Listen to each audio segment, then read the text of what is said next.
welcome back. I know last week I said I would play Changeling, but that was before I found out that the new chapter of When Stars Collide would be available. So that's what we're playing today. Next week we'll play Changeling. I just have to make sure that my mic is working because I have several times I have ended up being muted. So we're picking up with Cav. We'll see it coming soon. So here we go. Let's get started. Okay. There we go. Yes, we want to overwrite that. Okay. Tidal forces. For the third day straight, I woke up feeling energized and couldn't recall any significant dreams, which was a first in a while. Not that I didn't have dreams at all, which might also have been unusual for me. They were just normal dreams. Mostly I wasn't sure about that one where the owl with glowing wings was eating scrambled eggs with the fork somehow. I don't always remember my dreams. Usually if I do remember a dream, it's because I was looking through a bathroom and and for some reason I couldn't find one, and usually that means I need to get up and go to the bathroom. In the dreams I never actually go to the bathroom. I think if I did, then I'd wake up to find I'd went into bed, which I haven't done. So, yeah. But I did have a dream about The Witcher somehow, and I've never seen the show. I've barely played the games, and I've never read the books, and somehow I had a dream about The Witcher. I was going to write that one off as more or less normal for me too. It was better than the recurrent nightmares of being trapped in the stasis cube. Oof, yeah. And no more surprise encounters in the Anam either. No more eerie voices or eyes in the corner of my room. I thought it was a good sign my mental barriers were working. If anyone had been watching, they hopefully had lost track of me. Because if anything was going to happen, it already would have, I thought. And dreams were a simple way in, but all had been silent on that front. I tumbled out of bed and let out a yawn as I stretched, pulled the scarf from my hair, and went to get ready. Because of braids, dreads, the hairstyle. Wearing the scarf helps protect them while you sleep. I pulled my shirt on, glanced in the mirror as I straightened my hair. I stepped out into the corridor a little while later, still shrugging off lots of sleepiness. There was no one around.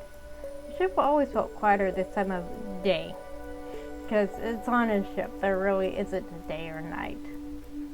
The word early was meaningless in space, but still created a strange sort of liminality. It was funny how our brains were wired to think like that. But I wasn't the only one awake at this time. I sensed Rafe just around a corner up ahead and was somehow not surprised when he rounded it and ended up not being alone. Cav was with him. Cav can't hear you and you can't sense Cav. He grinned when he saw me, tipping his head to the side as an invitation to join them. Heading to breakfast? Il Donato? I was heading to the mess hall, yes.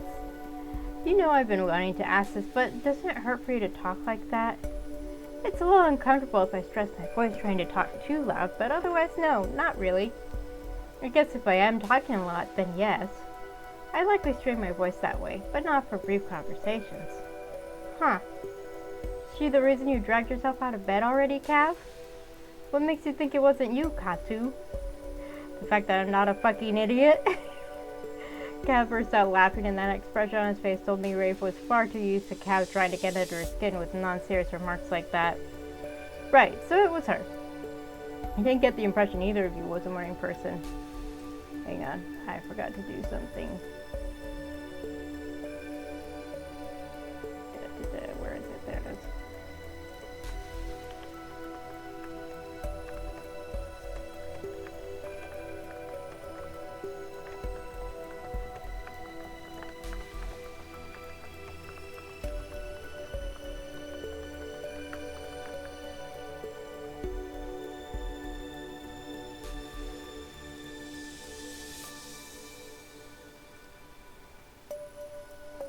There's no morning in space.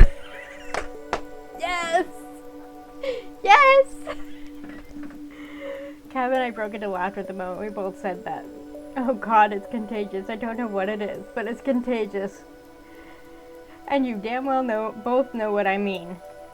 I tend to wake up early rather than stay up late. Pretty much always have. I used to be the sort who would wake up early, but I've been going to bed later, so I have been waking up as early. I went to bed late, kind of late last night,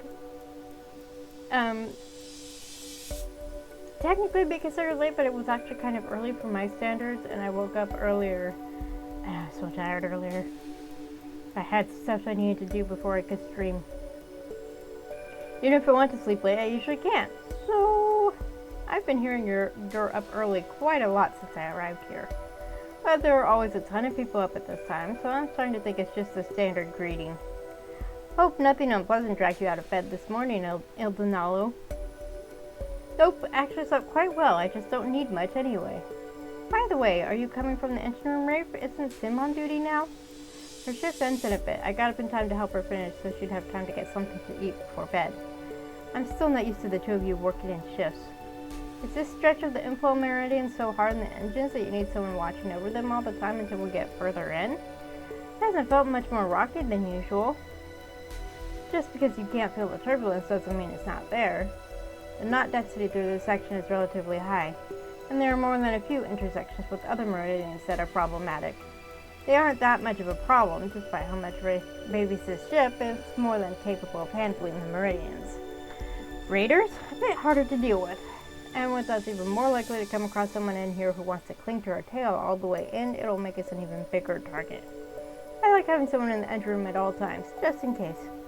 If we run into an issue in the dead of night out here, it's better to have someone there to deal with it early.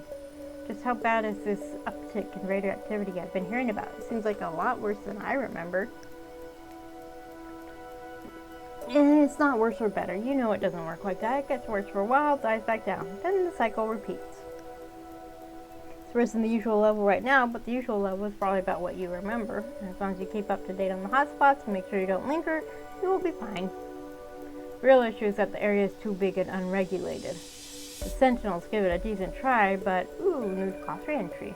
The Sentinels are a widespread but sparse and only loosely organized group of vigilantes and bounty hunters who keep watch on the info meridians that lead from the so-called depths, deep space, back into the main lines of the gate system and the more populous regions of the UCW. Pretty much a lost cause. It'd be worse without them, though. Sentinels? Is that like the Defense Guild's wardens? Like it, yeah, but you know, not defunct. Defunct? The Defense Guild is? Since when? About 150 years ago, I guess? And after the Defense Guild disbanded, the wardens ceased to be. What in the world happened? How does a long-standing guild disband like that? Especially the Defense Guild. Infighting, basically. The UC shut them down, and that was that. So who are these Sentinels, then? UC sanctioned vigilantes, more or less. A bit similar to the wardens. Well, we already said that, I guess. Rafe gave him a funny look. Cass smiled back in return. What are those two on about? Anyway, there are some other groups that wander around trying to keep the raiders in check, but some of them aren't much better than space pirates in the first place. And none of them have much success. So it has become worse after all. And like I said, it's all in cycles. I don't know what it was like 500 years ago, but it's been in the current state for decades, so we're used to it. Some of the Sentinel groups have a stronger presence in some areas. Bounties on the worst of the raiders get pretty high, well, and on everyone else. You know what it's like out here. All too well, unfortunately. There's a lot of talk about how to clean it up, but it never lasts when they try it, so we just have to stay alert while we go through here. Don't worry your cute little head too much, Il Donalo. Gates stays on top of the comm channels to figure out the safest path. How the hell many nicknames do you have for Lane exactly? And since when do you call anyone in this crew cute? I think there have been at least 5 so far. Are you jealous? I just don't call the rest of you cute because none of you actually are. Ooh, that was a good one. When did you two get so close? I thought it was weird you dragged your scraggly ass out of the labs to volunteer for a surface assignment. Scraggly? I will have you know my ass is... I don't care. I literally do not care about your ass. I wasn't saying it for your benefit. Wow, would you look at that? We've reached the mess hall. Bye! That's the two of them in the corridor, biting back to laugh at the turn that conversation took. Gab and Rafe were right behind me. We found Uren, Daz, Noel, and Kato there already. Kato was the only one that surprised me since she was, by her own admission, not a morning person, but with Sim on a night shift she probably got up early so they'd have some time together. I also went to get a cup of tea and something to eat while keeping an ear on the conversation behind me. Noel and Kato were also discussing the Raver situation and Noel's desire to get out of the stretch of the inflows as fast as possible. Sim came in behind us and shared a quick kiss with Kato before heading to secure her dinner as well. Looks like she was listening in too. There it is. Am I having far too much fun being able to save everything? Yes. Let's see. What kind of reaction?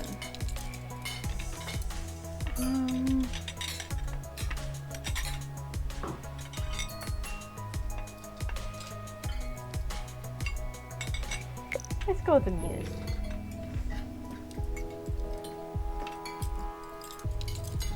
I wasn't sure why Noel would be this worked up. Surely this had to be a routine for them by now. As Charlotte said, the situation had been like this for a while. They had to have traveled the inflows dozens of times, even if they didn't usually go through this specific region. We had information about the hotspots to avoid from Captain Beta, from whatever Beta could glean from secure channels. There's no reason to be so on edge. The room was vibrating with his authority. I had no idea how Rafe was managing to hold up, considering how sensitive he was to other people's emotions. We couldn't stop what might happen. We could only do our best to make the safest decisions. That should be the focus. But then I guess it wasn't always easy for people to set aside their anxieties and focus on the task at hand. Poor Noel. And everyone else at this point. I returned from the kitchen with a cup of coffee, and Cab tilted his head towards the seat at the table. Wait, I thought we went to get tea. The atmosphere was a bit more somber this morning than I was used to, which was understandable, I suppose. So you... it's too early for depressing conversations, and what are you people doing awake now anyway? Cab didn't finish whatever he'd been about to say as Asher stumbled into the galley, disheveled and squinting ahead with bleary eyes. Well, attempted to. He smacked his face first into the doorframe and stood there for a moment glaring at nothing before shuffling further in. Someone is not a morning person at all. I'm more surprised to see you are up already after last night's long fold. Meh. He staggered into a table, causing it to scrape across the floor as he fumbled his way into a chair, only just managing to not fall. Face pressed against the tabletop, he let out a strangled groan. Here we go. I got it. I'll help. Two of them scrambled from their seats, with Uren darting into the kitchen while Dad helped reorientate Asher into the chair. They are familiar with this. What's going on? The poor kid must have overtaxed himself again. It happens sometimes. Only a couple of times since I've been here, but apparently it's a thing. I thought he looked tired, but he said he was fine to do the fold. He always does. You know that. Is he okay? Oh, I reckon he will be. He gets like this when he's exhausted. Not normal exhaustion. His brain is in a state of hyperstimulation while the rest of him is in a state of extreme fatigue. Larian could explain the details, but it's an unpleasant combination of his health issues combined with his abilities as a virtuoso. Despite how tired he is, he can't sleep due to the hyperstimulation, so then he drags himself out of bed, and he gets to Asher's half-sprawled form. He won't even remember any of this later on. Clattering noise came from the kitchen, and I glanced that way. Uren has a tea blend that helps. My Lorian or something or other. Their empaths use it some. Tastes like shit, but you know, if it works. Sounds like you've probably tried it before. I have, plenty of times. Whatever the fuck is going on in Asher's brain is apparently similar to some issues Ren and I deal with sometimes. Ren more seriously than me, but it isn't like I'm immune. Huh. Tea. It was interesting they went for tea and not medication. Guess you can't underestimate the value of botanical treatments. Even now, most medications we use come from plants, or are based on their chemical components. He had rejoined us, carrying a steaming mug. I watched as he and Dad tried to get Asher sitting up enough he could drink it. You said it's been this way a couple of times since you arrived, Cab? It's only happened at all because his fatigue is unpredictable and he hates telling us about it, so he'll overdo it and this will happen. I wish he wouldn't be so reluctant to tell us we need to delay a fold. You can't blame the kid. Feels like he lets us down every time we delay something because of him. I told him that no one minds it. Yeah, well, if you've never been the one slowing everyone else down, it's hard to explain why that isn't enough to make him feel better, Noel. Asher knows more than anyone that you don't want to stay in the Meridians long. You can reassure him all you want, but it doesn't change that he knows he's the one keeping us in a place no one wants to be. He's never going to accept that it's okay just because you tell him it is, or that his well-being supersedes everyone else here. It doesn't matter if all of us believe it's okay or if we prioritize him either, Anara. It just doesn't work that way. The more we care, the more it burdens him to feel he's let us down. Noel sighed and dragged a hand through his hair. Aw, poor Asher. I know that. I don't know how to reassure him any other way. If you can't, doesn't mean you stop trying. The moon in the room had gone even more serious, so now all the worry was aimed at Asher. At least they were getting some of the tea into him, even if he wasn't cooperating. Oh no, again? We've got it under control, Laren. Don't worry. Laren ignored him and joined Daz and Uran during a quick exam against Asher's weak protests. I hope he feels better soon. I imagine he'll be fine. He always is, and the others will take care of him. They always do. In fact, they're overprotective to the point it annoys him most of the time, but that's what happens when you're the little kid of the group. Anyway, what are you working on today? Have a lot of things to do? There's a list we're still working through, yeah. Dad always goes back into housekeeping mode when we're on our way back like this. I guess there are also things you didn't manage to get to before, huh? Want me to sneak away from the lab overlords and give you a hand? I'm sure you're far too busy for that. Nah, I can find a moment.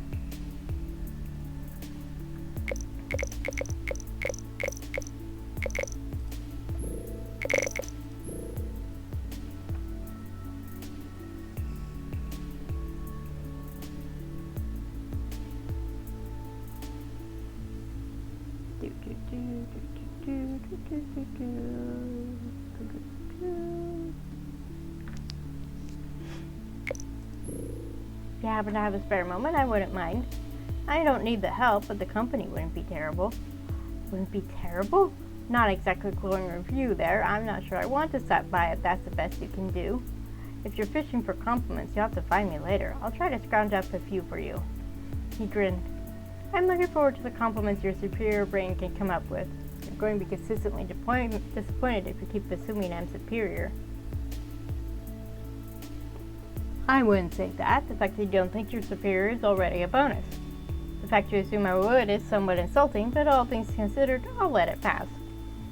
And his grin softened a little, and he reached out to flick my nose. I hope the lab gremlins won't miss your presence too much if you come spend time with me changing light globes and fixing squeaky floor panels. They'll assume I'm off working on something else for someone else if they notice at all. They get focused on their research and they lose track of what is going on around them half the time anyway. And as you know, they've been busy with some of the phenomena we've encountered lately. Excuse me. It remains strange to me that you are not preoccupied with it, considering you're technically one of the lab gremlins too. Oh, I've been preoccupied with it the last few days at the very least, just not quite in the same fashion as the rest of them, that's all. Uh-huh. You know full well I'm a fair bit older than most of the people here. I've seen a lot. In my defense, you didn't confirm that, and now you're just feigning ignorance. Because you also know full well what my not confirming it means, Il Donalo. Not confirming it is as good as confirmation. Not much we've encountered lately has had me all that surprised. It's not that I'm not a curious person, but to be curious I have to see something interesting. Besides, I prefer to read the finished reports on these sorts of things. Not much of one for doing the hard investigative work. Not on these things, no, though the dimensional loop was a bit interesting. Not the only interesting we've encountered of late, or the most interesting. So, exactly how old is a fair bit? This again? You brought it up. It's right there in my personal file, you know. You know your personal information is confidential, right? My file says I'm 34, Camarian years, of course. And how long is a Camarian year? Ooh, I don't know. It may take a while to calculate the maths on that one. I'm still so curious. There were dozens of long-lived species out there. And he was being so reluctant to share information, I was almost tempted to start searching those data prisms my father left behind to see if there was any information in there on Camarians. Just to prove to Kev I could find the info if I wanted it. Sometimes I wondered just how much of what he said was true and how much was nonsense, and why he was so determined to hide it. Even after all this time, I knew barely anything about his homeworld. The more I got to know him, the more I had a feeling I didn't know anything about him at all. Who was he really? Just a man who'd been around a while and picked up useful information? I wasn't sure that was all there was to it, and I was more curious than ever to find out. Alright, as much as I hate to break everyone up, it looks like it's about time to get to the morning shifts. Asher groaned and didn't move, but everyone else started migrating to the door. Kato and Sim first, then Fraze and Laren. Daz looked like he was going to stay and help Asher. Finished up my breakfast and cleaned up quickly. Cav was staying closer to me, and by the time we left, only Daz and Asher remained. Are they going to be okay? They'll be fine. Daz will look after him. You know he's got several younger siblings, so he kind of takes charge of Asher like one, too. I wondered. I just thought it was because, they were close, but it does make sense that Daz is used to looking after younger siblings.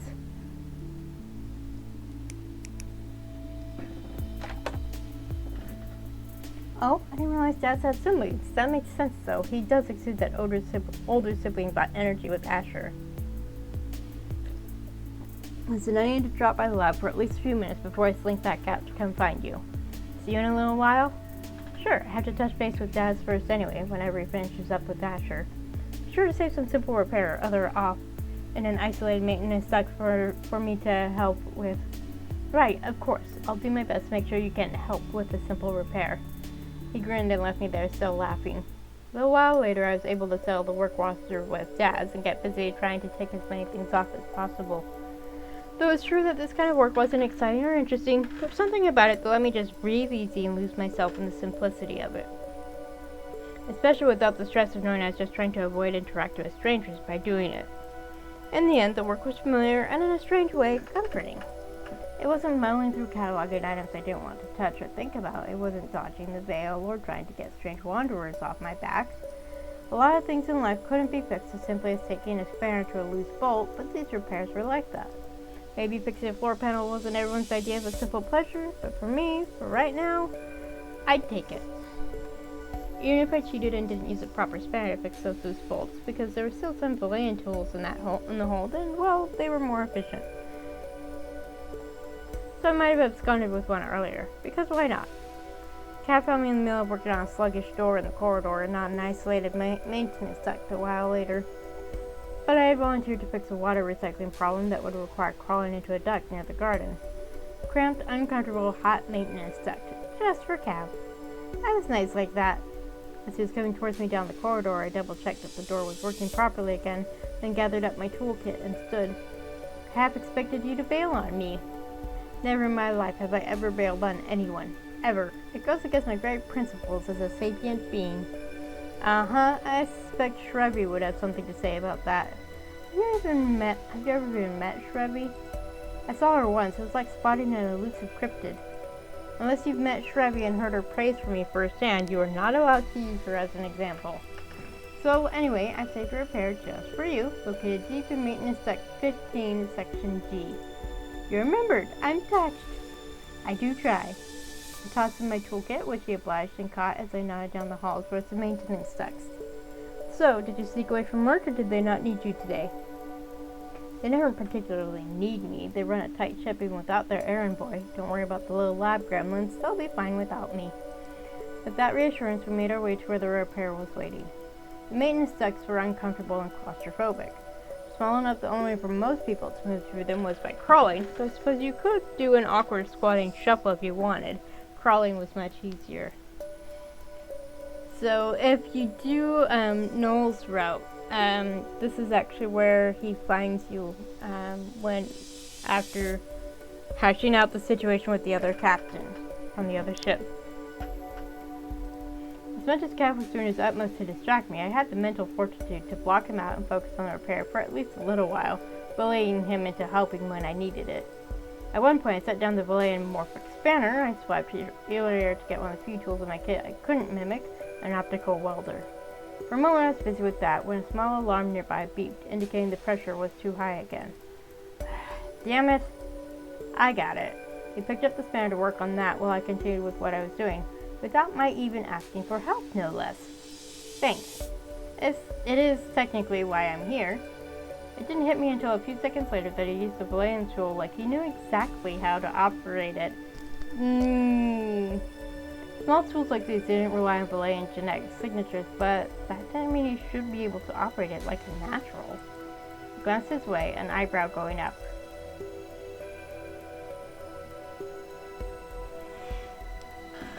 Oh boy.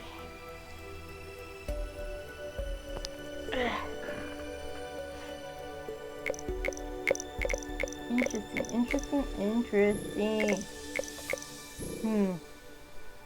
Which one? Let's redirect.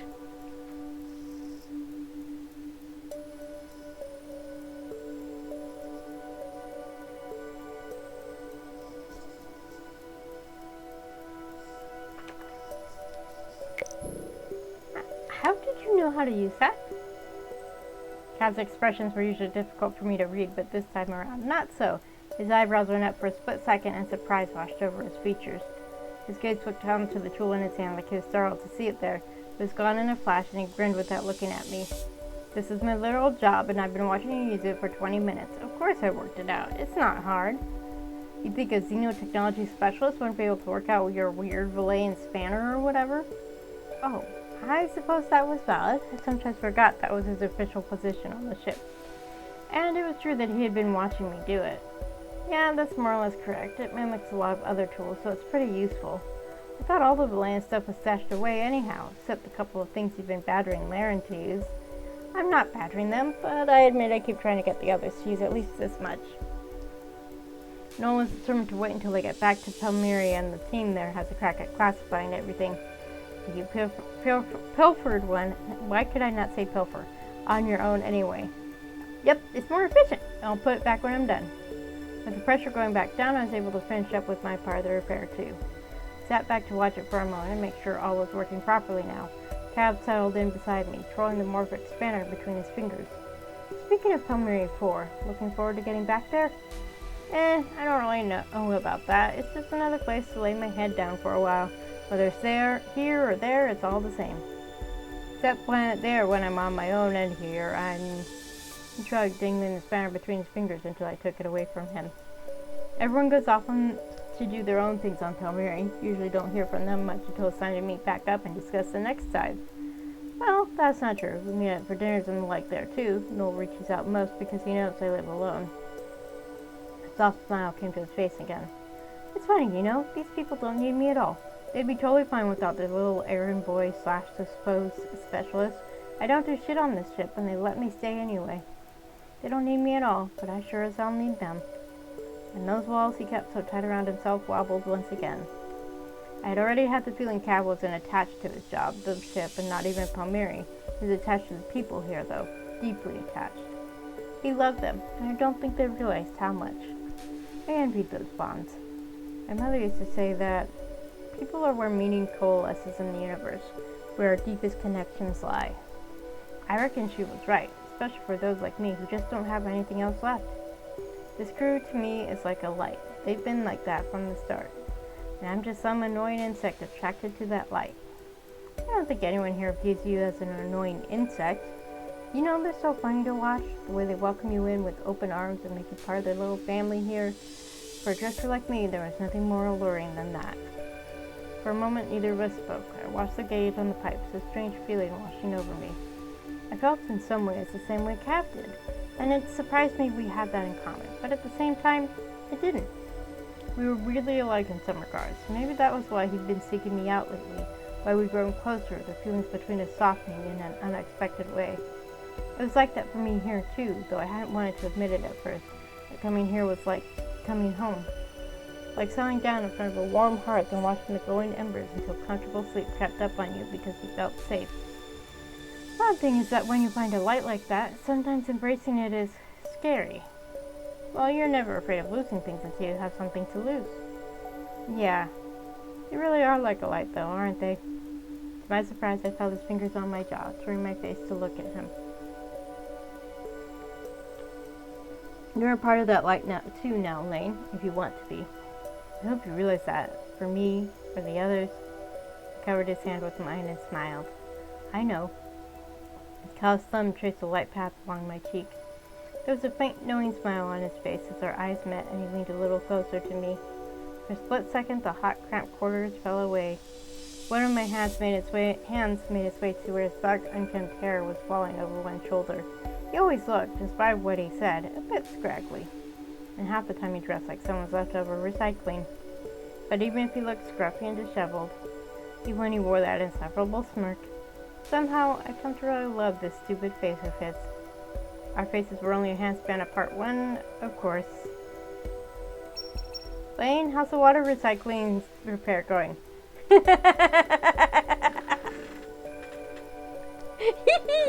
I like that. Boiled again! Cav and I both broke into amused laughs at the very ill-timed interruption. He pulled his hand away, shaking his head. Just lean it around a bit so I can make sure it maintains pressure, but I'm basically done. Sounds great. We've been working all morning, so it might be time for a break. See you in the mess in a few minutes? Sure, just give me a chance to wrap up here. The calm went quiet and I looked at Cav again, grinning. I'm going to assume that was intentional on his part, even if it wasn't. Going to join me for my break in the mess hall? Well, I reckon I ought to get back to the lab to see if they need anything. Maybe I'll see you this evening instead? Sure. I almost grabbed him for a quick kiss just to tie that loose end up, but it actually seemed like more fun to let the untapped possibility sit between us for a while. How dare you taunt us! How dare! I didn't know if Cav agreed or just felt like the mood had been too ruined to try again, but neither of us spoke about what had almost happened there. It was going to be entertaining to see who would crack first and how long it would be. I met up with Daz for a lunch break while Cav returned to the lab after a not quite a tryst in the maintenance duct. It's something that somehow kept making me laugh throughout the afternoon. I had no idea what to think about the recent development in our relationship, honestly, but I was interested to see where it would go. Very, very interested. I'm interested! Forget Lane, forget the character. I'm interested! I had a long, hot shower after work. I kept replaying the earlier conversation with Cav, and then all the conversations prior to it. We saw each other again during dinner, and in just that short time, all the jabs and remarks softened to much more obvious flirting, and there was more talking. Half the conversations were about nothing, and the other half were tinged with that sweet melancholy he had when he talked about the crew or certain other things. Somehow, he still avoided telling me too much about himself. It had been a while since I had someone I could just talk to for hours like that. I really wanted to savor it. It was nice to get to know each other while also being more open about the fact that there was additional interest. It's been a while since I'd had that as well. And finally, Cav said he needed to sleep first, so I had the feeling he said just so I'd go to bed. Despite the way that I was pretty tired by then, I still made myself take the time to meditate, just to clear my head and stop up any cracks in my defenses. Then I fell into dreamless sleep the rest of the night. It had been a good day. The following day started out much the same as the previous had. I woke up, got dressed, and went for breakfast, then worked on the repair backlog. And the one after that was also the same. With each day that passed without incident, I began to feel like there was some proper space between myself and the chaos of first waking up. Life continued on. Asher had finally dragged himself from bed again, too. It was good to see him looking better than he had been, even if he still seemed a little tired. Regardless of the fact that he had improved, Noel was standing firm about staying in the Meridians a little longer. Asher was complaining, loudly. His complaining was being ignored. Of course! Yesterday, when he'd first hauled himself back out of his room, he was still tired enough that Laren ordered him to rest. That had turned into a full-on argument. Rafe offered to hold him down if they wanted to sedate him, a joke, of course. He should have known better than to tease Asher at all, much less any teasing about holding him down. Asher won that one when Rafe left in disgust. But it was Noel's decision that won out in the end, so we were still in the Meridians, waiting on the next fold while Asher got some additional rest. And today work found me in one of the corridors repairing an irrigation nozzle in a terrarium, just finishing up with the last of the minor maintenance jobs. I was up on a stepladder trying to reach the top and wishing I was as tall as Daz or Noel. We ran. Sadly, I did not inherit my father's tall genes. I hear that. Both my parents are really short, but they have tall family members. Did any of those tall genes make it to me and my siblings? No, we are all short. Maybe they were all used up on that silly brother of mine. He was even taller than Elion was. His mother must have been quite tall as well. Oh, so we have a half-brother. Interesting. As for mine, she was, in a word, tiny, and I took after her, I suppose, though this was the only area where I wished I'd received a little more from my father in that regard. Fortunately, I was somewhere in between the two of them, but still not enough to reach the repair area without help, Even with the stepladder, I was straining. Still, it could be worse. I thought of Sim and laughed. She was so tiny and so full of hilarious rage about it sometimes. Besides, Kato and Ash were about my height too, so it wasn't like I was the only short one on a ship full of giants. And I'd been on an Aldean ship before, so I knew what that was like. I smiled to myself as I worked, humming raspily without realizing. Looking back at it later, I thought that by that point it should have been apparent things were going too well. Things were looking up, things were normal, things were going as planned, and someone had to put a stop to that. Life when one was at constant odds with the universe was an unending chain of frustrating events, and my life had always been that way. So it shouldn't have come as a surprise that things went to hell without even the slightest warning. And it shouldn't have surprised me that although anyone else would have seen it 1,000 kilometers away, I missed it until it was upon us. Without warning, the ship shuddered, sending me falling against the wall, grasping at anything for stability. No luck. The ship shook again, hard enough for me to lurch to the side, slamming into the terrarium. An alarm sounded right as something heavy hit us, throwing me to the floor this time. I landed on my wrist with a pained grunt. As the ship lurched again, I rolled into the wall, clutching my arm to my chest. Around me, the Ophelia let out a deep groan that I recognized as hull stress from being thrown out of the meridians. We were under attack? I jumped to my feet, still nursing the injured wrist.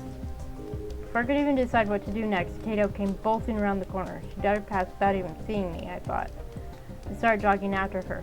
Lane, get to cover. Don't care where it is. Anywhere. Guess she's on me after all. 2 ships, raiders, from what I can tell. She shot a frazzled look my way, but I shrugged. Hey, Hazer clan, from what Noel said. He's had run-ins with them before.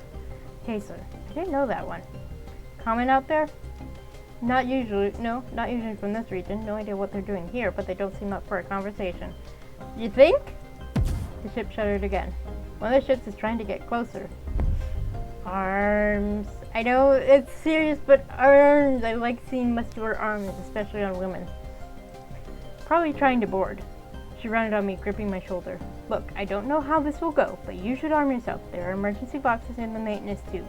You don't have an emergency protocol set up yet, so just find a place and stay out of the way. Be ready to defend the ship, if necessary. She gave me an apologetic smile and darted away again. I stood there only a second before I found the nearest maintenance shaft to check the emergency box. With the injured wrist, I had no idea if I could even shoot properly, but there wasn't much I could do about it. I didn't know where to go next. I couldn't hide in my quarters. Maybe the engine room, the bridge. The ship rocked as if hit by several large objects outside. The lights flickered dangerously as they fell against the wall. Everyone get ready. 2 small boarding pods have attached to the hull. We can't dislodge them. It's about to get rough. Oh fuck, here we go.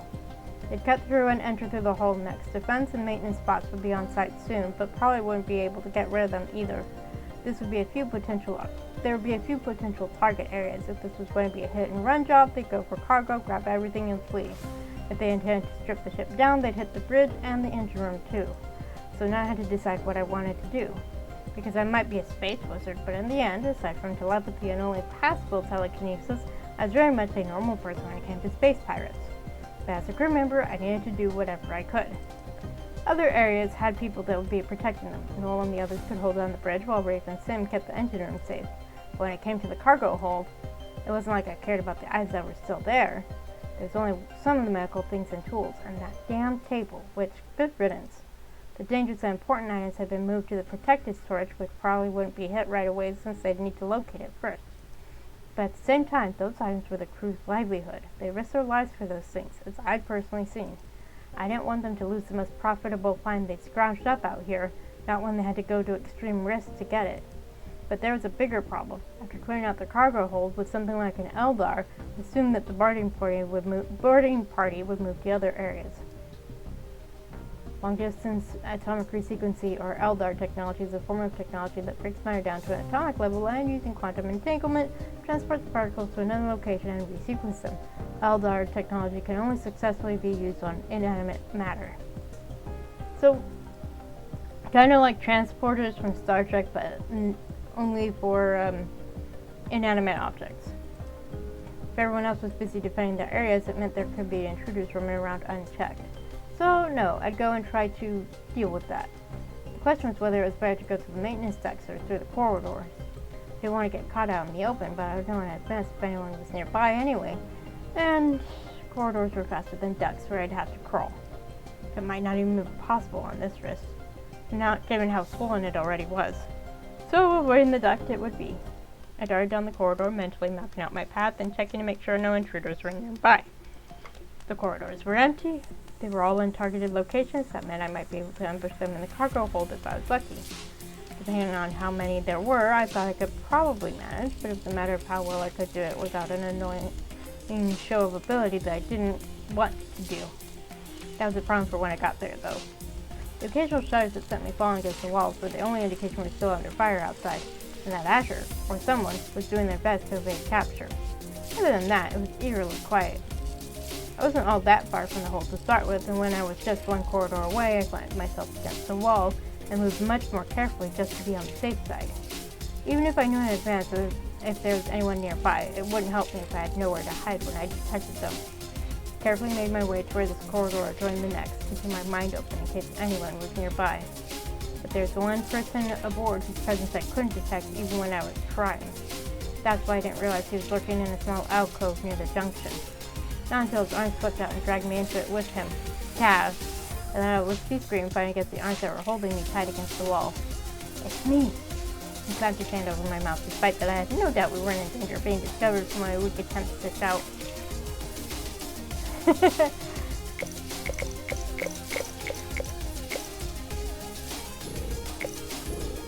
We are absolutely relieved.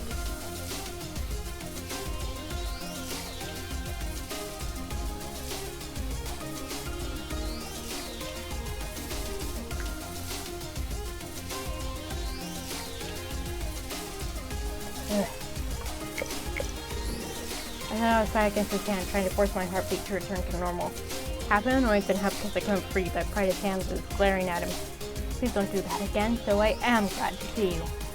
Or at least I was glad it was him and not an enemy. What the hell do you think you're doing? Why does he sound angry? Going to cargo too. I imagine there's definitely a raiding party there clearing it out, and someone needs to take care of it. By yourself? Do you see anyone else with me, Cat? There are 4 people in their lane. 4! What were you planning to do? Ambush them? What were you planning to do? Because clearly he'd come here for the same reason. I didn't here to stop any reckless Swally from confronting them alone.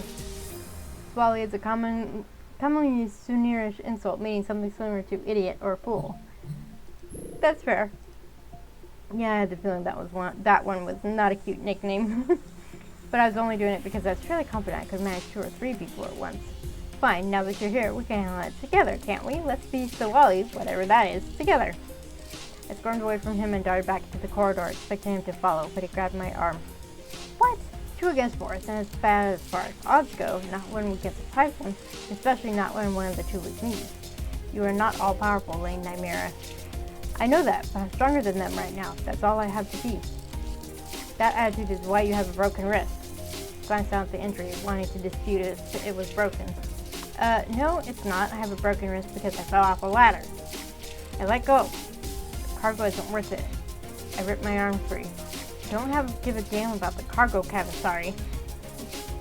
Cav is sorry. There are intruders and I don't think they're going to stop at cargo. I pulled away and dashed down the corridor, realizing in a split second too late that I hadn't been paying enough attention to what was going on in the cargo hold. With the 3 of the 4 had exited, and for just a moment we all stared at each other in surprise. Oh, how dare they look hot. How dare.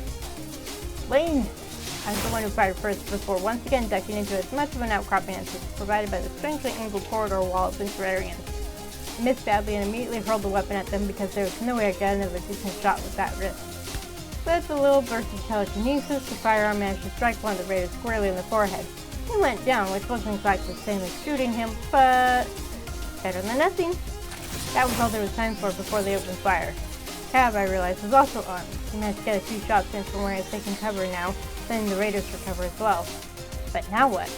I didn't have a weapon, and even if I had, it would have been useless with this damn injury. I could deflect their shots, probably. But the more dramatic the telekinesis, the more of a show there would be for anyone watching. I knew there were people watching. It is, though, what I came here expecting to do anyway. Glanced across the corridor at Cav. He had a glare my way, and something in that look told me he knew I was thinking of doing something dramatic. I might have waited. I might have held off and tried to let Cav handle this. If not for the fact that I sensed another unfamiliar presence closing on our location from the other side, a fifth opponent was going to be a problem for us. Cav couldn't hold off fire from both sides, and was completely exposed to whoever that was. Sorry, Cav. I tapped into that quiet, semi-devout part of my abilities, confident it would be enough, but a little worried it wouldn't be. I ripped a panel off the wall and used it to partially block off the corridor from the new intruder. That alone was enough to startle the others who were already firing at us. There was a strange flash of recognition from one of them as well. But it didn't last long, so I focused on deflecting the next shots when they started up again with vigor. And I didn't look at Cav as I stepped from behind my simple cover and pried another panel off the wall, half flinging it at the others to force them back towards the cargo hold. Something heavy slammed into the first panel, causing me to flinch as I realized that person had thrown themselves into it in an attempt to bust through. I nearly lost my grip on both panels. My telekinesis was just passable on a good day, and managing 2 impromptu shields at once. I was so astonished when someone expertly wrenched both out of my grasp. Simultaneously, they swept through the air, one pinning 2 raiders to the wall on one side, and the other pinning a single raider to the floor on the other side. Cav? He had stepped out and wasn't looking at me. Oh, wow. Oh my gosh, that's gorgeous. Look at that. The only intruder left was unpinned, was tried to fire a shot, but his weapon flew from his hands and went spinning away from him. I was vaguely aware of him scrambling away as Paz held his comrades in place with metal panels. I was frozen, unable to look away from him because my heart was suddenly flip-flopping on the floor with realization. I was only somewhat aware that some of them retreated. I didn't even know how many or see how they did it. I only knew they left behind a companion. The Cav slammed the metal panel across the corridor, sending him flailing into the wall before he crumpled to the floor. I was barely paying attention as he muttered something about micro-full tech. By the time the ship groaned and shuddered as their pods detached, I was already across the corridor directly in front of him. He tried to brush past me, but I grabbed his arm, the remaining intruder forgotten, and with a trembling hand I reached for that lock of hair always covering his left eye. I knew exactly what I would see, because all the signs were there. I had just never seriously considered it. And this time he didn't stop me. The eye looking back at me was familiar silver with flecks of light that danced like constellations, so painfully familiar. For a moment we both stood completely still. Brace yourselves, everyone. We're re-entering the meridians. Don't think our guest's hull can withstand the following. That finally got my attention. A hard re-entry was dangerous, but I didn't even have time to react properly. The ship jerked violently, sending me into Cav's chest and Cav against the wall. How he maintained enough focus to keep the one unconscious raider pinned in place, I didn't know. No, it was obviously that he was so damn proficient. Unlike me, proficient, experienced, and... Damn it, how did I not notice this? Because he didn't want to. Looks like the hard re-entry worked. I yanked myself away from him, hot embarrassment and anger rushing in to replace the shock. I should have realized at the moment he said he was immune to telepathy, the moment he wasn't interested in the cargo. At any point, I should have realized. They aren't pursuing, but we still have some cleanup to do. Not all of their teams left. I know. I hissed the words because, damn it, I could sense them too. It was the anger that made me do something so stupid. Maybe also that I felt both inept and foolish in front of him. But mostly, it was the anger. I located every unidentified psyche on the ship and identified that place in the hypothalamus that I knew would knock them right out. Blaine, don't! And I pushed hard. They were fully unconscious in an instant, and they wouldn't be waking up for a good long while. Cav grabbed me by the shoulders. What are you doing? That was unnecessary.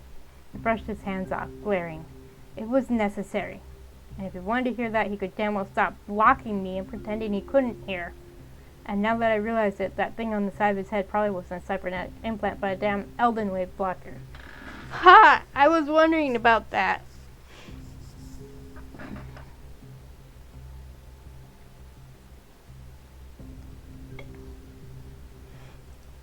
Elden waves are a type of brainwave specific to telepaths. Most telepathic Elden waves fall within a narrow set of parameters and have distinct similarities to each other. Belians, unsurprisingly, have stronger Elden waves than many other species. Not to block me out, but to keep his thoughts in and turn him into that complete void in my surroundings. Cav stepped back, gaze shifting away. You can't just do things like that every time. Telekinesis, psychokinesis, peering into the past to get the ship out of trouble every single time. Can't just flaunt who and what you are, Lane. Flaunt it?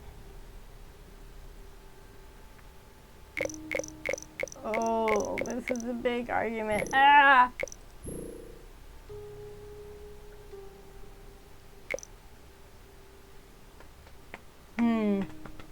Oh, they're all so good. I don't know which one I want to do.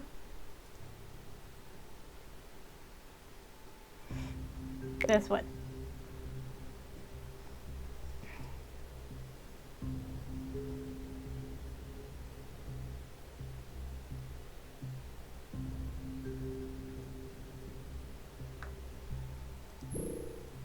You don't know a damn thing about me, Cabasari Tiane. So don't you dare make that kind of assumption. I reckon I've learned a little. Now if you think I'm doing anything but protecting what I care about. Because I refuse to just sit and watch like the rest of you people. Lane, don't. Whatever you're going to say, I don't want to hear it right now. And I don't want any lectures from you, so just don't. Your captain here. Looks like we somehow got out of that mess. I want a full status report from every station. And prepare for another foldout. I took the opportunity to push past Cav. I had to go get my wrist checked out, and Laren was going to need an explanation about the unconscious raiders. Plus the two that... I clenched my jaw tight, taking a deep breath to try to calm the tumultuous thoughts flying through my head. That was careless. I stopped just beyond Cav, still unable to read a single thing from him. Glanced back, and he wasn't even looking my way. You didn't tell them about me, so I'll return the favor now. That isn't my secret to tell. I can at least respect that much. I swallowed hard and kept walking. He didn't try to stop me again. I knew Cav didn't owe me any personal information. He didn't have to reveal he was Valayan if he didn't want to. Not to me, not to anyone.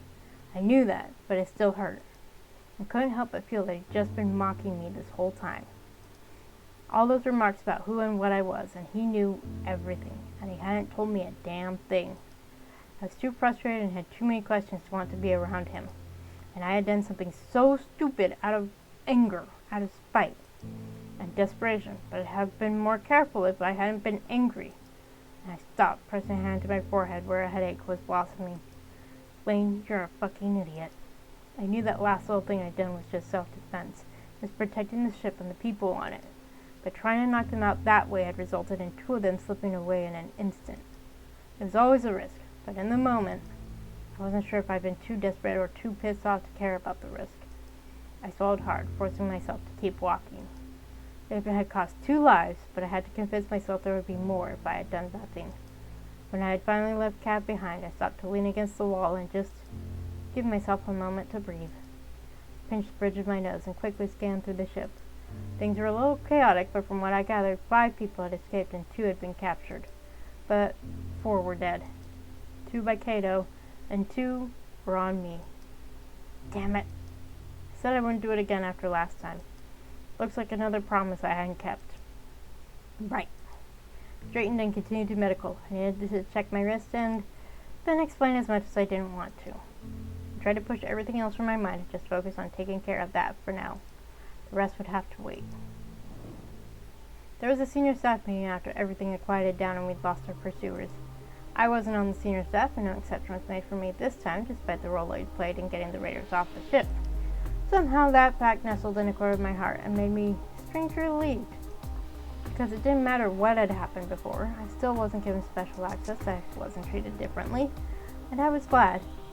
Earlier when I stopped by medical, Laren had checked my wrist, and I had explained to them what I had done. They said they'd relay it at the staff meeting.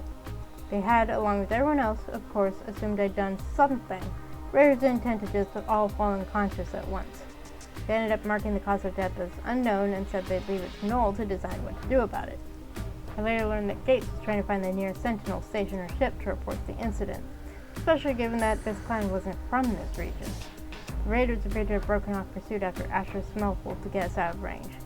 I don't know if they had a virtuoso or not, but if they did, it was someone who wasn't adept enough to follow Asher's soul. Laren was the one that told me the 2 captives would be detained down in Cargo 01 until I figured out what to do with them. My wrist was broken, of course. While Laren patched it up, we had plenty of time to discuss the incident, and I didn't say anything about Cav, as I'd promised. But Laren's calm concern and reassurances I'd done nothing wrong had a way of making me want to spill my guts to them. I resisted and tried to focus on discussing the intruders and the attack instead. The more I thought about it, the more I wanted to talk to those prisoners. There had been a very, very brief sense of recognition from some of them when they first saw me use telekinesis.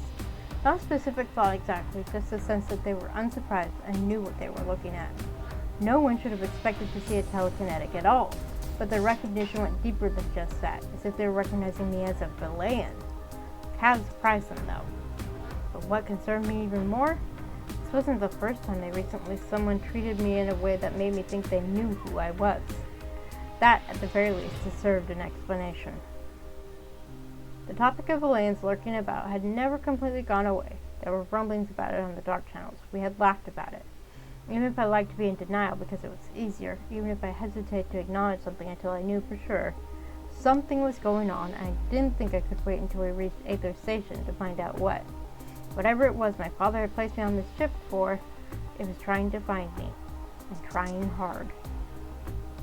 And the captives in the hold might know something, and this was the only chance I'd have before we turned them over to the Sentinels. When I arrived, Frace and Kato were standing guard near the small holding area that served as a sort of makeshift brig. They didn't have a problem with me wanting to speak to the two prisoners, if they would speak to me at all. They realized something was bothering me, but neither of them asked about it, for now anyway. They stood by the door and let me go talk to them alone.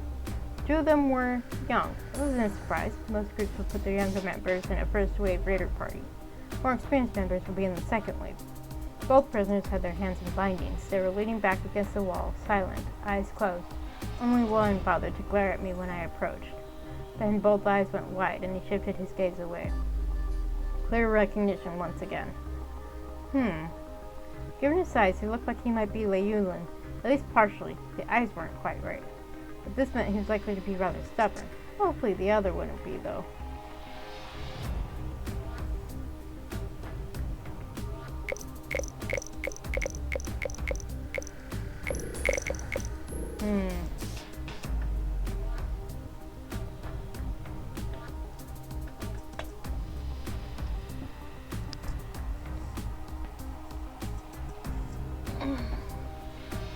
Do we want him to be comfortable?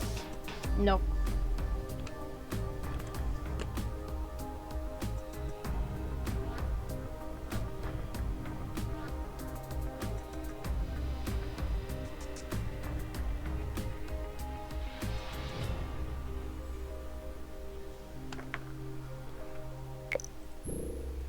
I observed him as I moved closer and seated myself on a nearby crate that kept a little space between us.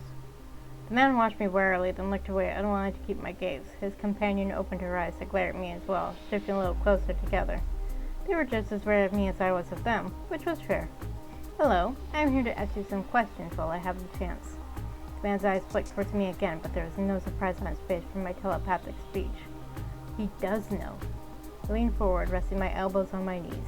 For a moment, I regarded them in silence, trying to work out how to make them talk to me. Might not have been wise going in telepathically, since I had used the same skill to attack them earlier, and given how wary they were. But I had a feeling that wouldn't have changed even if I'd spoken aloud first. I want to know how you were aware that I was aboard this ship, and if you came here for that reason. That time, surprise did ripple through him, followed by annoyance. He looked away again, sullen and irritated. People pay a high price for your goods. Don't act so shocked. Fair enough, arcane technology is in high demand, but that doesn't answer how you knew it was here. Scion technology is in high demand. Don't pretend you don't know. How did you know I was on this ship? The first guy looked at the ground again, frowning. He didn't want to tell me.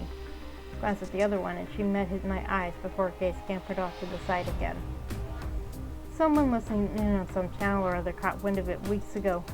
An explorer ship claiming they found arcane technology and some person in stasis. Turns out that person was a scion, and the find was most likely scion technology. Our client found that quite interesting. Client? Since when was that a thing? As to the rest of that, it would have been Noel's initial message back to R&J and then the subsequent ones. Someone really had intercepted those communications. Oh, Noel is gonna feel so guilty. But how had Gates not noticed those rumors when he was spending so much time on the dark channels? Unless it's possible that the information and any rumors had spiked during our time in that dimensional loop. We were there for 12 days on the outside. Plenty of time for rumors to surface and die off when no new information came out. Gates could have missed that. It had leaked if it had already been buried by the time we exited the loop. Shit. I looked back up at the two raiders. Raiders don't usually have clients, do they? The first guy shot the woman a poisonous look, and she clammed up and stared hard at the floor. So that had been a slip-up. Someone hired literal pirates to hunt down that ship with its alien technology. A bold move. It's strange that the raiders have been able to locate us, though. Even if someone intercepted that message, and even if they'd gone through the extra layers of encryption to find the ship's identity, knowing when we'd be in the inflows, knowing the exact region we'd be passing through, there were limited ways they'd have that information.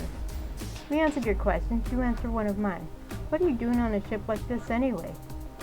I've heard your people are scouting the fringes of developed space, looking around, buying into things again, clashing with people who won't bow down this time. Looking for something. Bow down? That Entente, whoever they are, from what I've heard, they're looking for Scions too. The Entente? That was the group that Captain Glaya mentioned. The Glaya. Normally I wouldn't suspect their involvement. They had only recently reached this region of space. I wasn't sure they'd have had time to find rumors on the dark channels and act on them. Unless Null's message wasn't intercepted out here, but much closer to home. They would have known coming out here who to look for. It wouldn't have been happenstance they found us, or even a stroke of luck for them. They had been seeking us out to begin with. But if that was the case, then it wasn't the Goliath that I should be suspicious of, but the ones they worked for, the Nexus Guild. The guild was going to these lengths to get hold of the alien technology, though. That didn't bode well for me. I thought things would have changed. The others made it seem like surely it must have, but this felt all too familiar to me.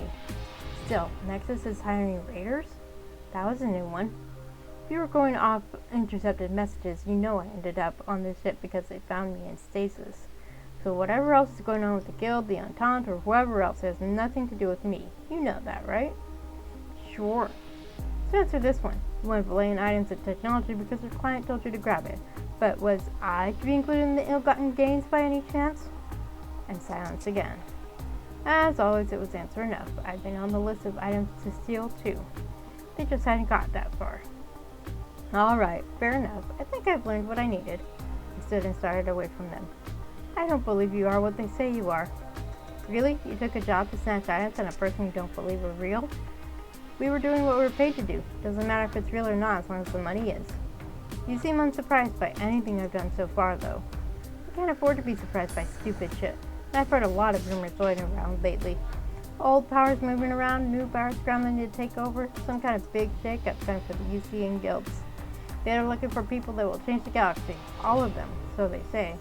Whatever's happening out here, you've got a hell of a lot more to worry about than just us. So if you really are a Scion, I'd be watching my back if I were you. Yeah, story of my life. I turned to leave, thinking that had been more useful than I'd expected it to be, and yet not helpful enough. Hey, you got more out of us than the Sentinels will. I hope you know that.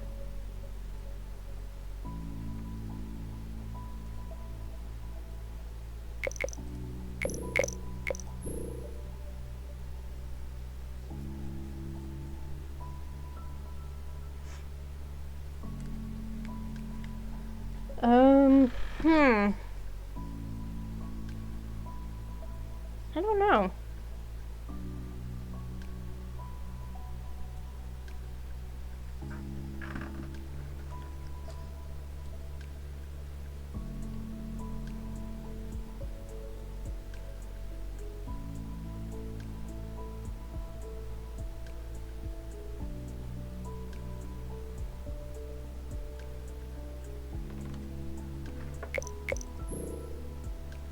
Not a space wizard, not a guide, just me. Surely you don't expect me to thank you for telling me why you tried to kill us. We didn't have to tell you anything. You also didn't have to attack us in the first place, but you did. And we didn't have to let you live, but we did. That should be thanks enough. Not all of us. You didn't let all of us live, did you? I tried not to flinch when he said that, because it was true, but was hardly a valid criticism considering the circumstances. It hurt anyway, and I didn't have a witty retort. He must have noticed that one got to me. Aren't you supposed to be guides or something, helping the rest of us out? Isn't that what your people were? Our father's people were, but I never was. And I can't help you. Sorry. I left them without saying anything else and rejoined Cato and Praise near the door. When I could tell they'd heard at least some of that. Find out what you wanted to know? Yeah, I guess I did. Sort of. It was more than we were able to get out of them anyway. Thanks for letting me talk to them. Sure. I started to leave, but he stopped me before I stepped into the corridor. Look, I'll brief Noel on this, okay? That was an offer because he thought it would be awkward for me. He was trying to help. I smiled a little. Thanks, Phrase. I was thoughtful when I left the cargo hold, mulling over what they told me, and all the loose ends left dangling from it. I could only go to my room after that. With my wrist, I wasn't going to be getting much work done on my own, and Laren had ordered me not to try. Old powers stirring. Belayans lurking around. The Entente. Something going on with the UC and Nexus Guild. How annoying. I had no idea what any of it meant other than that my existence had caught people's eye because of whatever was happening elsewhere. You really dropped me right into the middle of something annoying, didn't you, Elion? Or he'd made a solid effort anyway. It made me even more frustrated about the little show I'd put on today. Having raiders on our tail was bad enough. The mysterious Entente, whoever they were, and others. That explained the person I'd met in the Anam, in the dreams. I was surprised he hadn't shown up again already. But then I'd already rebuilt some of the barriers. And that was enough to keep him away. I have to take time to focus on that tonight, too. I couldn't afford to be noticed by someone worse than raiders or to drag this ship into any more problems. Noel called me up to the bridge to talk later. Way later. We had a rendezvous with the Sentinel ship in between, but I stayed well out of sight for that. I don't know what Noel said about me, if anything. Asher made his final fold, and we were now cruising towards Aether Station, having made it through the danger zone. We were unlikely to see more raider activity this close in, thankfully. The Aglaia thing worries me. Captain Veda was the one that suggested we stick to the area we've been in to avoid raiders. I know. He frowned hard at the floor as he thought about it. Noel, the Hussar. I know, Gates. What about the Hussar? Cato said you'd had run-ins with them before. That's quite significantly in the past. They're not raiders are not as bad as it gets, not by a long shot. The group is run by the Hussar family. The current head is a guy that, compared to a lot of people out here, at least has a conscience. And yeah, they're a lot more like mercenaries than just your average group of raiders, so you can hire them for various jobs, but not everyone knows that. Which begs the question how you do. Anyway, if someone wanted to find a group that has experience hitting ships like ours, has a gear to do it fast, and be convinced it cannot kill us all on sight, and who doesn't even have even the slightest pretenses of a reputation to uphold, Hussar is the one who'll do it. And that aside, I wish you had told me before now that you'd had some sort of telepathic encounter with some random psychic wanderer. I didn't know how to explain it. First time I think whoever it is might have tried to connect, I seriously thought it was a dream. And then, I don't know, it's a lot like getting a message from someone. Anyone who knows how to use that thought space can reach out. It's not that uncommon. Are you informed every time a crew member gets a private message, Noel? Depends what the message is. There wasn't one. It was sort of like a weird hello. Look, I don't know who that was or is, but people like that aren't going to hire raiders to come get me. They're going to show up and do it themselves if that's what they want. And if I felt anything threatening, I would have told you right away. But I didn't, not even a little. That leaves the Aglaia as the client, because no one else should have known how to find us in the inflows, and it would explain that one crew member's behavior. If anyone was going to sell us out, they had the information to do it. I just don't get that feeling from Captain Veda. Maybe she was a really good actress, or maybe she gave you information in good faith, and whoever gave it to her was the problem. Why would a guild ship be working with raiders, though, or be so focused on finding Valayan technology to that degree, to risk doing something that shady? That's far more than just the usual treasure hunting. There's that question, but also, was it just that specific crew, or just one person on it? Or is the guild leadership involved? It would be extremely concerning if the Nexus Guild was behind this. It would be. I did a little more digging after we heard from Phrase about that conversation with the captives. I think you're spot on about the dimensional loop causing us to miss when the first rumors about our find bubbled up. I don't know how it got around to a Nexus chip, but there was definitely a bit of talk on the dark channels about the find. But it had died down so much in the period we were missing that I didn't see it. It had plenty of time to get back to the guild. Sorry about that one, Lane. Looks like your concerns about my messages home were on the mark. It's not your fault. Well, it's not your fault, Noel. Did you find anything else? Not really. The rest of what they told you is the same old stuff. I mean, we already knew about the rumors of alien ships, and we already knew about the Entente. But you're right that there is more than the usual treasure hunting or vague research searches for arcane artifacts. It seems like they're all galvanizing around something specific this time. One thing. It's still unclear to me what exactly it is. I found a few words floating around. The light shaped circle that we've talked about before is one of them. Something called the starway, something they called the heliograph, and another one, indome. They all seem to be used in connection with whatever this is. Maybe all names for the same thing. I don't know. A heliograph is a signaling device that uses sunlight. No idea about the others. The light shaped circle seems to be a place. Indome sounds like it could be Menti or maybe Minorish, Malayan languages, but I don't know what it means. I don't know if Gav would know either. I couldn't suggest the others ask him, which meant I would need to. I didn't know if I could face him yet. What about that message from your father? It always comes back to that, but I don't want facts filtered through my father's obvious desire to manipulate me.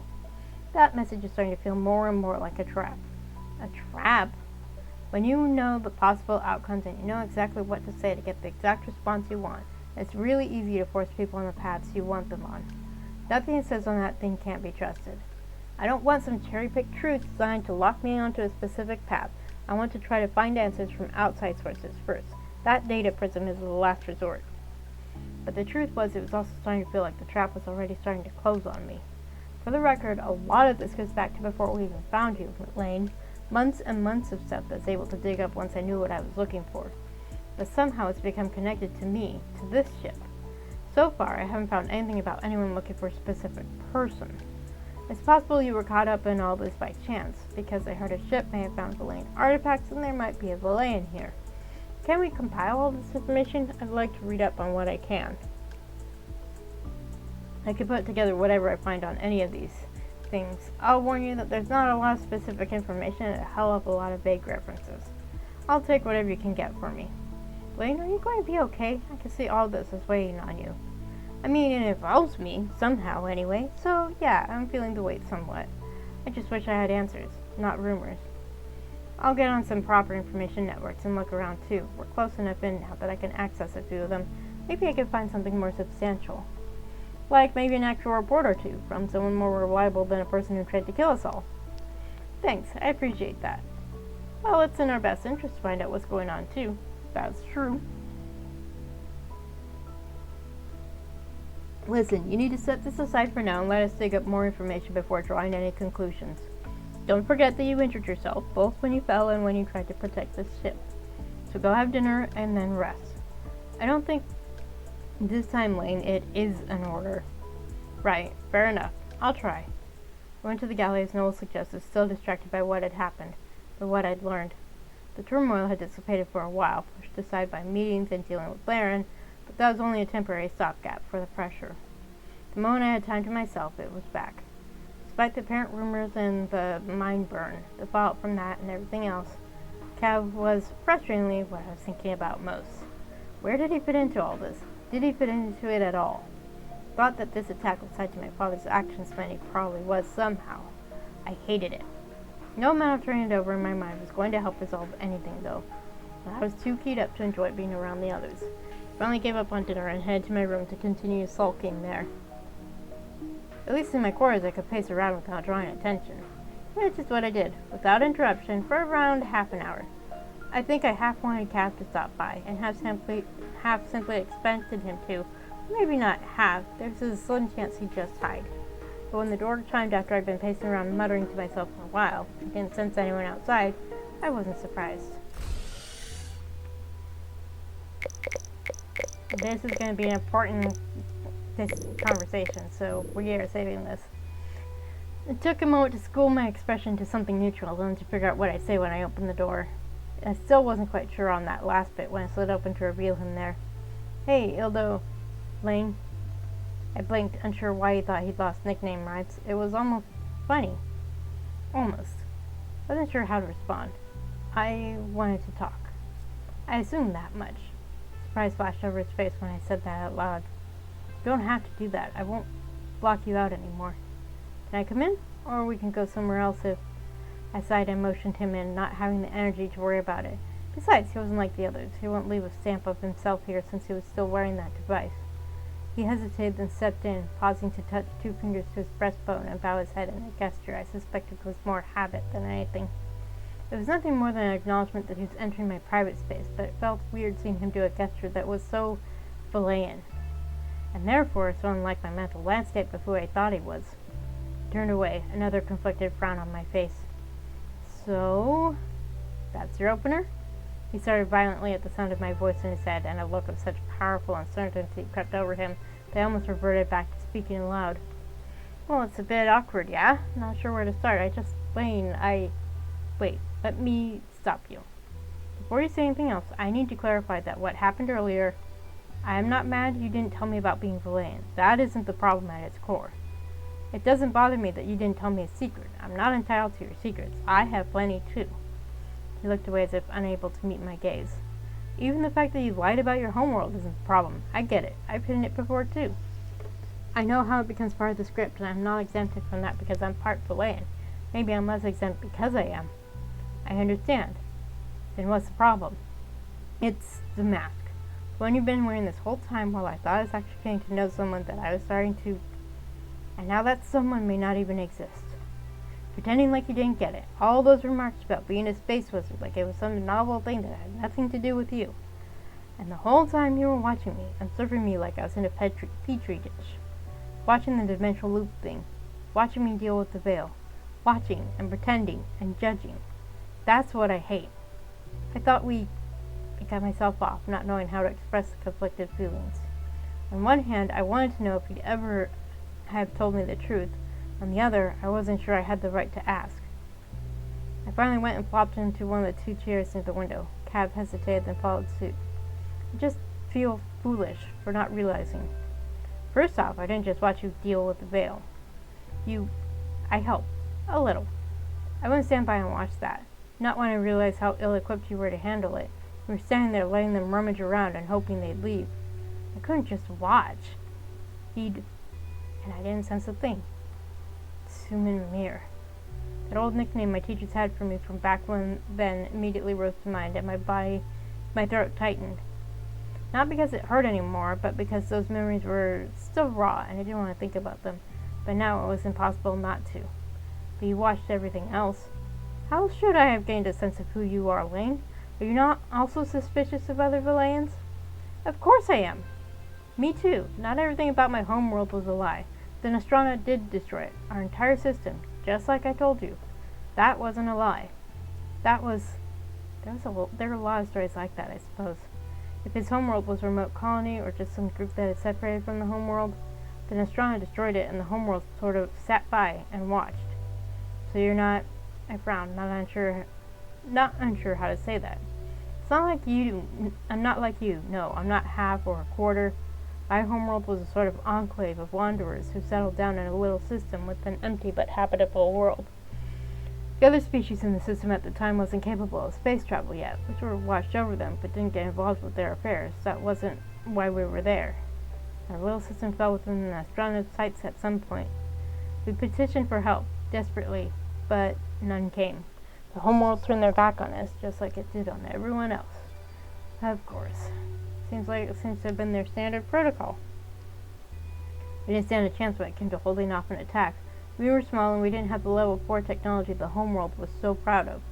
We tried to defend our system, and ultimately only a few damaged ships managed to slink away to become prey for those who the Nostrana had alienated. Picked off one by one, an outlet for the anger they couldn't fling anywhere else. I ran from those memories for a long time, the Irradio and all the horrors that came after it. His hand went to his throat as he tipped his head back to stare outside. I was bitter for decades. You understand, I'm sure. Lost everything, went through hell, and then some. He waved a hand, sighing as if it would wash the memory away. That was a long-ass time ago, and I doubt you can even understand the level of anguish. The hatred, the distrust I felt for my own people. How much I blamed them for all that suffering.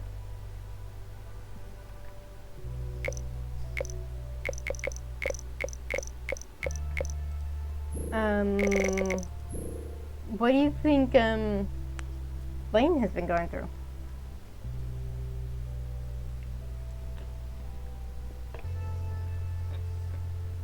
There's a reason that they're specific about saying their father's people when referring to Valayans. They're not claiming them as their own people.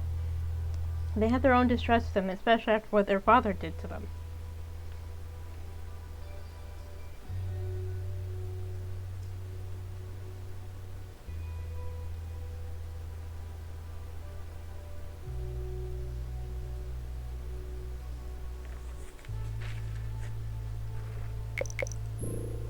think I can understand it a little. I can imagine, anyway. I'm well familiar with the bitterness towards the homeworld that many Sorellan and Osi felt. Probably still feel. My mother was one, and my grandfather. And after time, I was as well. I know I didn't go through the radio, but they did. I saw the shadows of that bitterness in them. And I did deal with the aftermath too. It wasn't gone by the time I was born, And then I hope you can understand why I wasn't exactly thrilled to see you at first. You think you get over things, but then even centuries later, something makes you realize the wounds are still a little raw around the edges. They're covered over by memory and time. Layers and layers of ash. But sometimes the fear still takes hold late at night. I realized straight away that you were a loner, but that doesn't change that I don't know if you're aware how much baggage that name of yours comes with. So you recognize that as well. Well, I know my father wasn't just some nobody, if that's what you mean. There was a time that name also offered some protection, a time when that was something I needed. I can imagine that, but your father, his parents, and even further back than that, there's a legacy there that some won't have forgotten. I can understand why you were unsure of me, Cab. I do get it. It pisses me off because none of that is my fault, but I do understand. I would have told you the truth I was planning to tell you. We just weren't there yet, that's all. I hadn't figured out how to do it, and hell, I probably would have just blurted it out at some point if today hadn't taken a twist like that.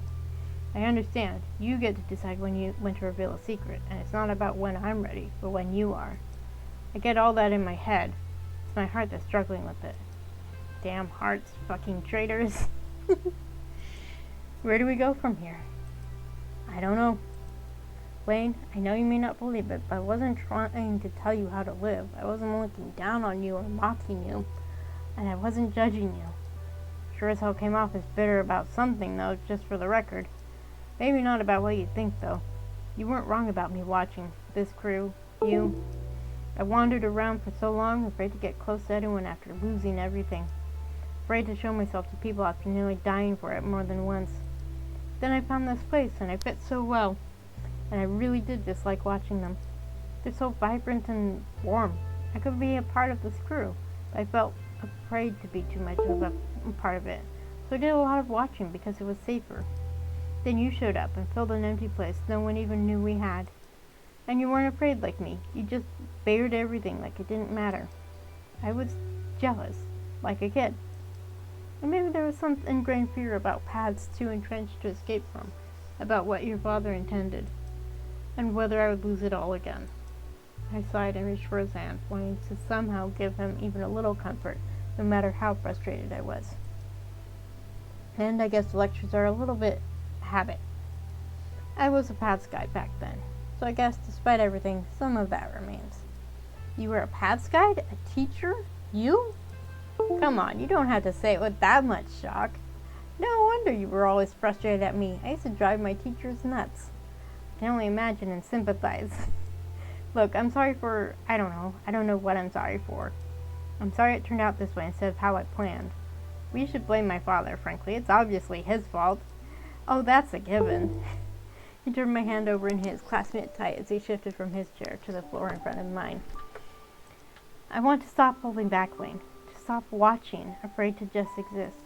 I want to be a part of this crew and a part of your life like I can't help but feel I'm meant to be.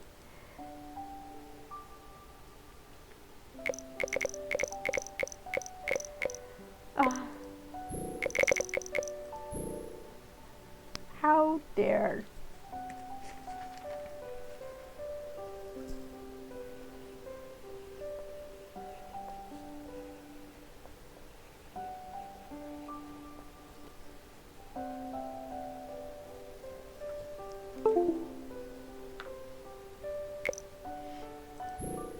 You're the only one that gets to decide if that happens, Cal.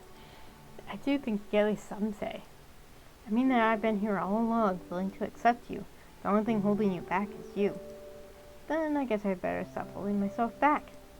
His hand made its way to my face, but paused halfway there. Then to my surprise, he reached up and pulled that telepathy blocker from his head and cast it aside. I guess getting rid of this is the first thing to do. A slow shiver crawled down my spine at hearing his real voice for the first time. That soft delay and purr felt like an electric shock through my entire body. You don't have to do that, but I think it might be a good first step. I reached up and flicked his hair out of his eyes. And stop hiding this. Baby steps, Lane. You want me to change my hair now, too? I have spent years cultivating this look. You mean that deep-bass hobo vibe you have going on? I was going for eccentric researcher. I almost nailed it. He laughed a little and flicked my forehead as he stood. I flopped back in the chair, still feeling overwhelmed. Maybe a little less in turmoil. Today was the longest, weirdest day. No arguments there. Ugh. He scraped a hand through his messy hair until parts of it stood even more on end. I have no idea how the fuck I'm going to tell the others. I suggest you start with Noel and let it spread from there. And probably you should brace yourself for the infinite space wizard jokes. I wouldn't be so sure. I'll be lucky if Rafe doesn't toss me out the airlock this time. They don't like liars. I only got away with it because I cheated. I'm sure Dad's can lock Rafe out of the system until he simmers down. And in the meantime, I can give you all the space wizard jokes you want. I stood as well. Everyone will be surprised, but I think you all know already how accepting they can be. Even Rafe. And I think it's better to be yourself in front of them. You deserve to be able to do that. I guess I got more people to clear the air with tonight than just you then. So maybe it's best to let you get some rest. You may be a telepathy whiz when you actually try, but you hold yourself back too much. Well, they didn't call me the Suman Mirror for nothing. Suman Mirror is a mentee phrase that can be translated as reluctant talent, though lazy genius could be more accurate. The word Suman has negative connotations and is also more frequently used to describe someone who is not just lazy, but useless or worthless. Ouch. Who called you useless? Oh, just about every teacher I had. Some definitely meant it more in the sense of lazy, for the record. The homeworld really was trash through and through. You aren't useless or lazy, you're just clearly afraid to go all out. That's why when you let loose even a little, you feel like shit afterwards. And don't get me started on your telekinesis. Yeah, thanks, Enswole. Enswole is an Iswanian word that translates simply as teacher. However, the word is also used regularly as a semi-formal title by students to their instructors, but there are several more respectful titles used for particularly high range for respected teachers. He laughed, though quickly vanished. I imagine you still have a headache. Only a little. Don't think too hard about what you did today. It was self-defense, and in defense of this crew. I know. I am still upset by it, but I know. His hand went to the back of my head, and he leaned forward to press his lips to my forehead gently. I guess I'll leave you for now. I suppose I have some important conversations before we reach Ether Station. I hope it goes well. Worried about me, Eldonalo? I'm becoming increasingly annoyed that it isn't the Valayan language or dialect I learned. I followed him to the door, then let him hug me again. Thank you for listening and for accepting this. What else can I even do? You also are one of my companions. He squeezed me tight one more time, and then he was gone. I sank onto the bed when I was alone again. It wasn't like it was all worked out. We had a lot to discuss, and I felt like I still had a lot to learn about him. Like I had to get to know him all over again with this newfound knowledge. I fell back and shut my eyes, taking a deep breath. But he had talked to me about it. That was all I needed. The truth. I felt better. About at least one thing, anyway. For now, I'd rest until we reached Aether Station. And hope Cav's talks with the others went well. Ta-da! Oh boy! Wow, that was a lot. I'm very glad I managed to avoid spoiling myself. Because of course there were people who already played through the chapter and were gushing about it on Discord. But I was like, nope, I want to be completely surprised, and I was. I can write, honestly. Come on. Alright.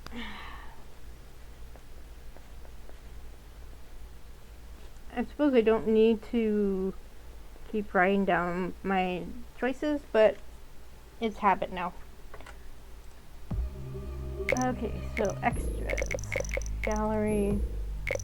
Cav.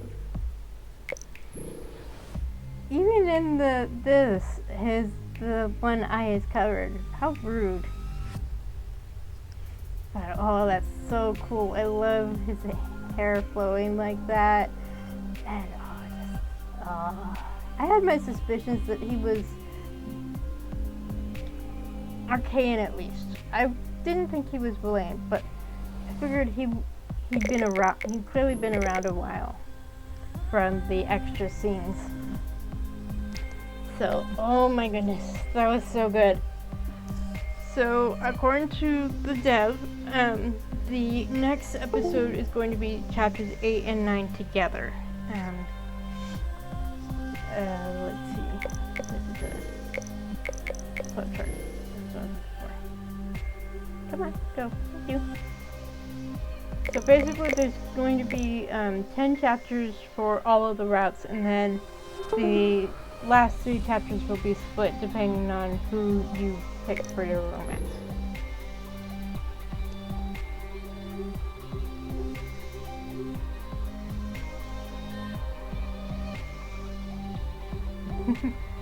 So this is Tab's route.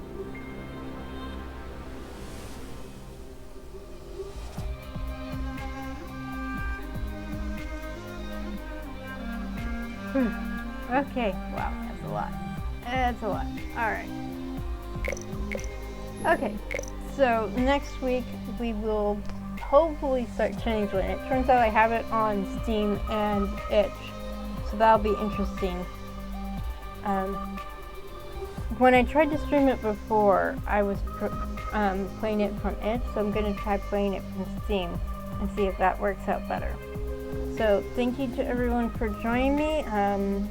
Drink water, eat food, take your meds, go to the bathroom, take a walk, whatever you need to do for self-care. Stay cool if it's hot, stay warm if it's cold.